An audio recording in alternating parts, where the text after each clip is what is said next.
우리의 삶은 수많은 만남과 헤어짐으로 이루어져 있습니다. 그 속에는 기쁨과 감사를 주는 소중한 인연도 있지만 때로는 깊은 고민과 상처를 남기는 어려운 관계도 피할 수 없이 존재하지요. 혹시 지금 당신의 마음을 무겁게 짓누르는 어떤 사람이 떠오르시나요? 그 사람의 말 한마디, 행동 하나에 온종일 마음이 흔들리고 밤잠을 설치는 경험 누구에게나 있을 수 있습니다.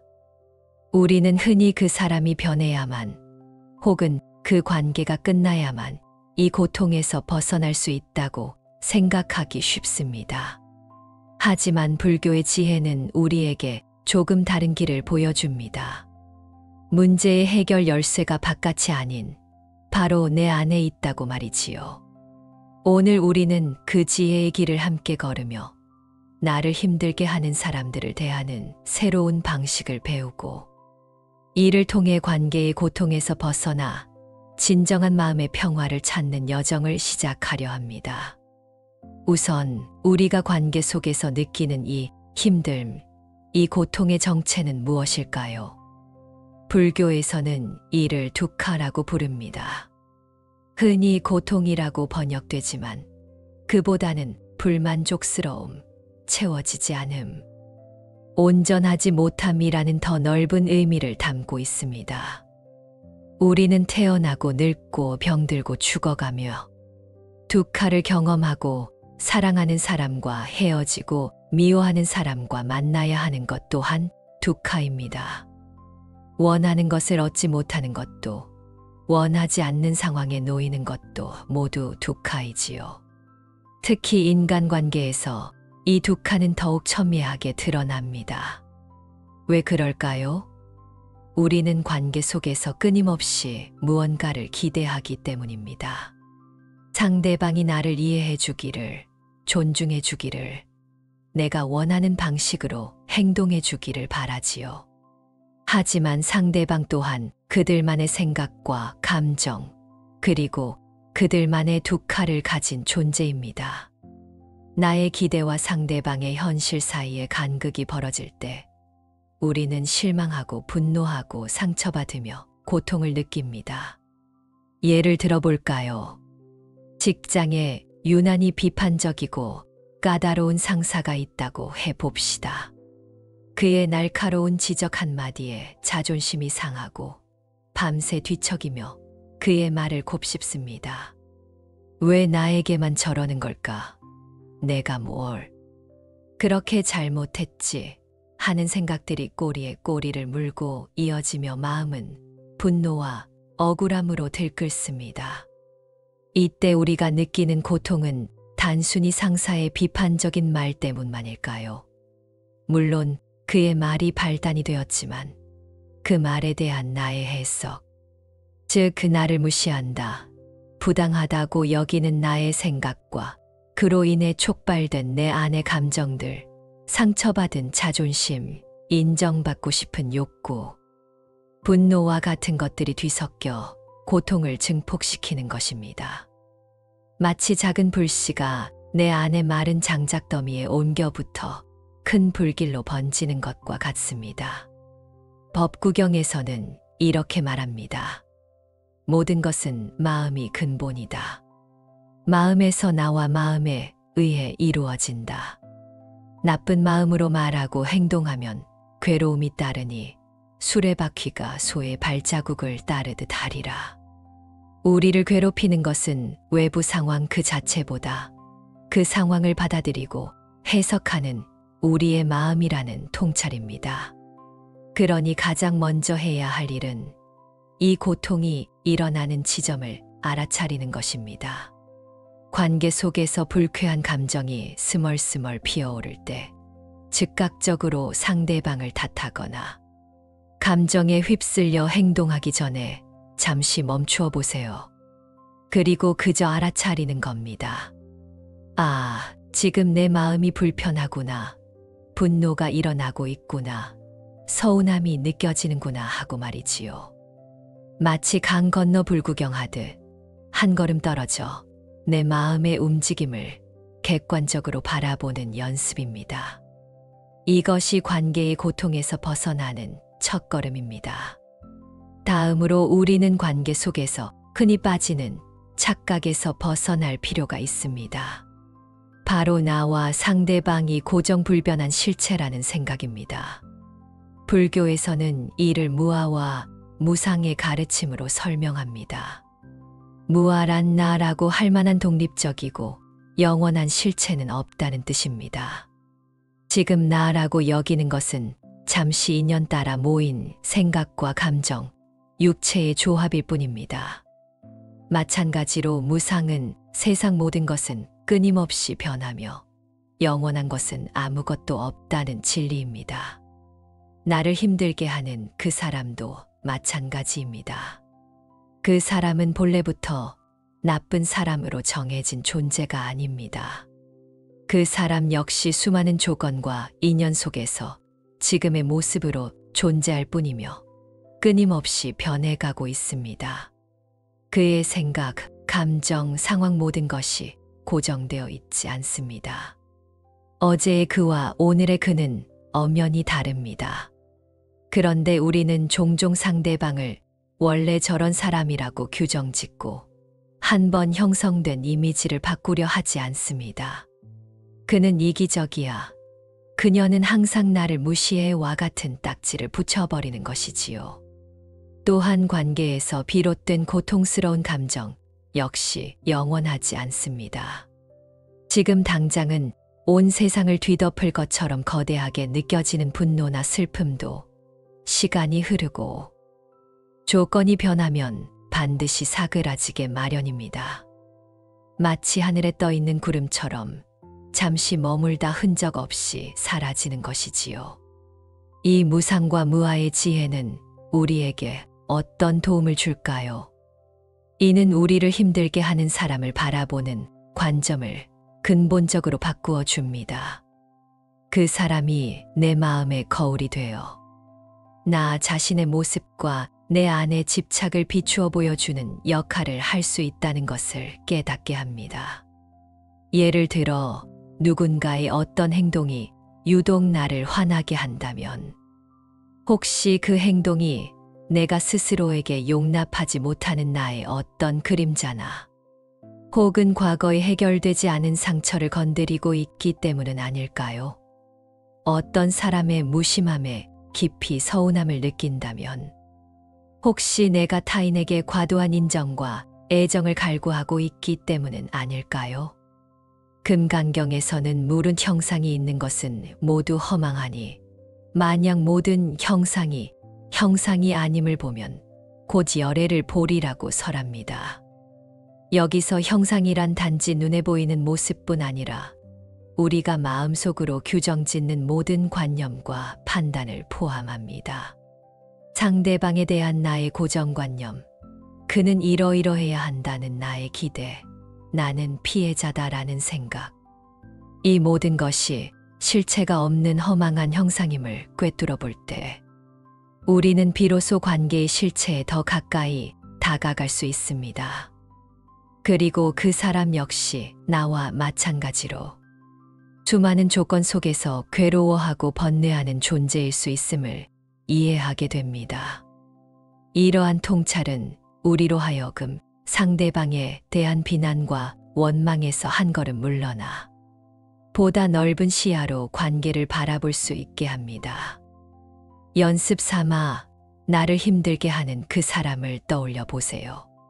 그리고 그 사람에 대해 내가 가지고 있는 고정관념들을 하나씩 적어보는 겁니다. 그는 항상 나를 비난한다. 그녀는 약속을 지키지 않는다. 등등. 그런 다음 정말로 항상 그러한지 예외는 없었는지 다른 가능성은 없는지 스스로에게 질문을 던져보는 것입니다. 이 과정을 통해 우리는 얼마나 많은 판단과 편견 속에서 상대를 바라보고 있었는지 깨닫게 될 것입니다. 이제 관계의 문제를 좀 더 깊은 차원에서 바라보는 지혜, 바로 업에 대한 이야기를 나누어 보겠습니다. 업 또는 까르마는 행위와 그 결과를 의미하는 불교의 핵심 개념입니다. 간단히 말해 콩 심은 데 콩 나고 팥 심은 데 팥 난다는 인과응보의 법칙이지요. 우리가 현재 겪고 있는 모든 일, 특히 인간관계에서의 어려움은 단순히 우연히 일어난 것이 아니라 과거에 내가 지은 생각과 말과 행동의 결과일 수 있다는 관점입니다. 물론 이것이 내가 고통받는 것은 내 탓이다라는 식의 숙명론이나 책임 전가를 의미하는 것은 결코 아닙니다. 오히려 업의 가르침은 우리에게 두 가지 중요한 사실을 일깨워 줍니다. 첫째, 현재의 고통스러운 관계가 과거의 어떤 원인에서 비롯되었을 수 있음을 이해함으로써 우리는 맹목적인 분노나 원망에서 벗어나 상황을 좀 더 객관적으로 받아들일 수 있게 됩니다. 아, 이 만남에도 어떤 이유가 있겠구나 하고 생각하게 되는 것이지요. 둘째, 그리고 이것이 더 중요한 점인데, 바로 지금 이 순간 나의 선택과 행동이 미래의 결과를 만든다는 것입니다.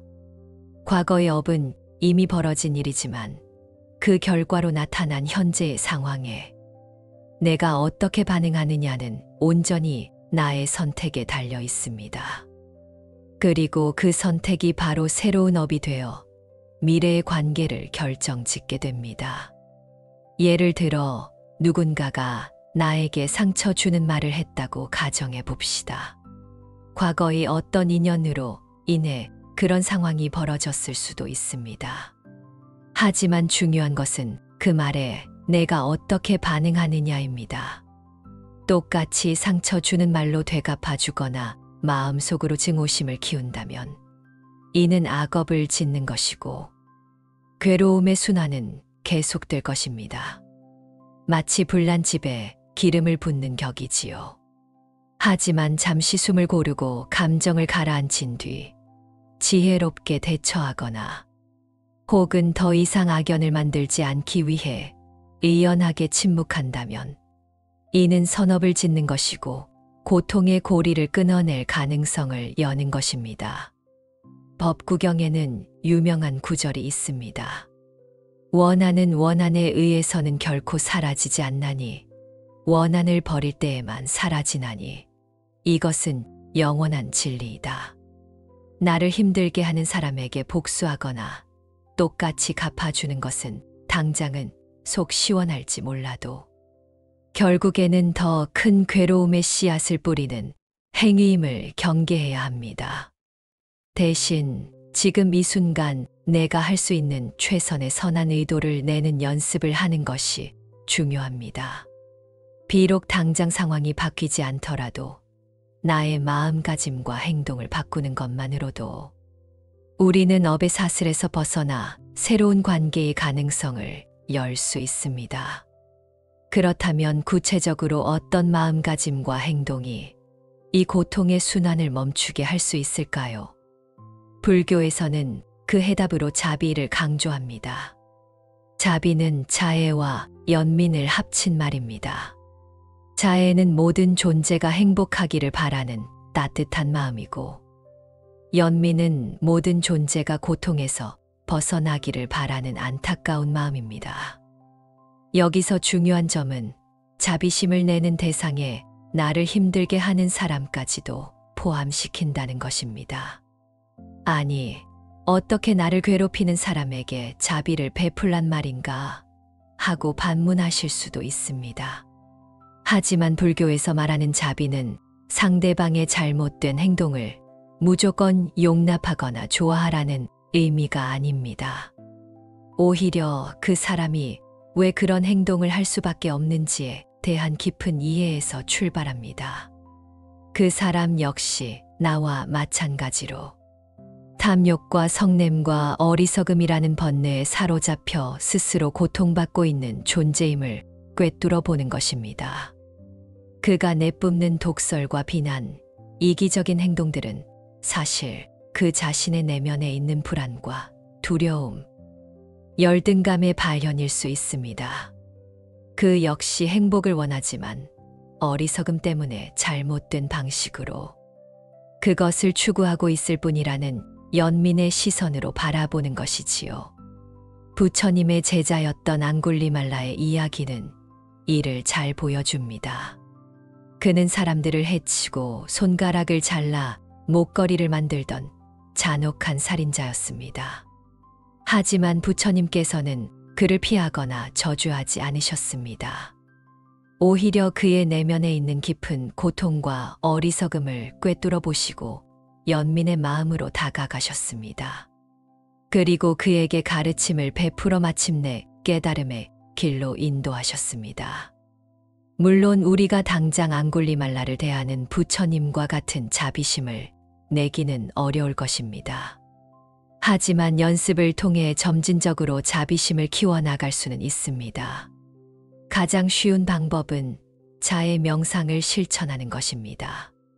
조용한 곳에 편안히 앉아 먼저 자기 자신에게 자애의 마음을 보냅니다. 내가 평안하기를, 내가 행복하기를, 내가 고통에서 벗어나기를. 충분히 자신을 향한 따뜻한 마음이 느껴지면 다음으로는 사랑하는 사람, 친구, 가족에게 그 마음을 확장합니다. 그리고 이어서 평소 아무런 감정이 없는 사람에게, 마지막으로 가장 어려운 단계인 나를 힘들게 하는 그 사람에게 자애와 연민의 마음을 보내는 것입니다. 그 사람도 평안하기를, 그 사람도 행복하기를, 그 사람도 고통에서 벗어나기를. 처음에는 저항감이 들고 쉽지 않을 것입니다. 하지만 꾸준히 연습하다 보면 놀랍게도 그 사람을 향한 미움과 분노가 조금씩 누그러지고 마음이 한결 가벼워지는 것을 경험할 수 있습니다. 자비심 수행은 남을 위한 것이기 이전에 바로 나 자신의 마음의 평화를 위한 가장 강력한 도구입니다. 마지막으로 지혜로운 대처 방법에 대해 이야기해 보겠습니다. 불교는 무조건 참고 인내하라고만 가르치지 않습니다. 때로는 적극적으로 상황을 변화시키기 위한 지혜로운 행동이 필요합니다. 8정도의 가르침 중 바른 말과 바른 행동은 관계 속에서 우리가 취해야 할 구체적인 지침을 제공합니다. 바른 말이란 거짓말, 이간질하는 말, 욕설과 같이 남에게 상처를 주는 말을 하지 않는 것입니다. 대신 진실하고 부드러우며 다른 사람에게 이익이 되고 화합을 이루는 말을 하는 것을 의미합니다. 또한 때로는 침묵이 더 지혜로운 말이 될 수도 있습니다. 상대방의 감정이 격해져 있거나 내 말이 오히려 상황을 악화시킬 것이라 판단될 때는 잠시 말을 멈추고 기다리는 지혜가 필요합니다. 법구경에서는 분노로서 분노를 이기려 하지 말고 사랑으로서 분노를 이기라. 악으로서 악을 이기려 하지 말고 선으로서 악을 이기라. 고 가르칩니다. 나를 힘들게 하는 사람에게 감정적으로 맞서는 대신 차분하고 진실하며 부드러운 말로 대응하거나 혹은 불필요한 논쟁을 피하는 것이 현명한 방법일 수 있습니다. 바른 행동은 살생, 도둑질, 음행과 같은 해로운 행위를 하지 않는 것을 넘어 타인에게 피해를 주지 않고 도움을 주는 행위를 포함합니다. 관계의 맥락에서는 상대방의 입장을 헤아리고 존중하며 가능한 한 비폭력적이고 평화로운 방식으로 문제를 해결하려는 노력을 의미합니다.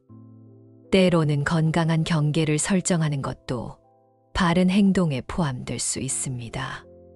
상대방의 부당한 요구를 거절하거나 나에게 지속적으로 해를 끼치는 관계로부터 거리를 두는 것은 나 자신을 보호하고 더 이상의 악업을 짓지 않기 위한 지혜로운 선택일 수 있습니다.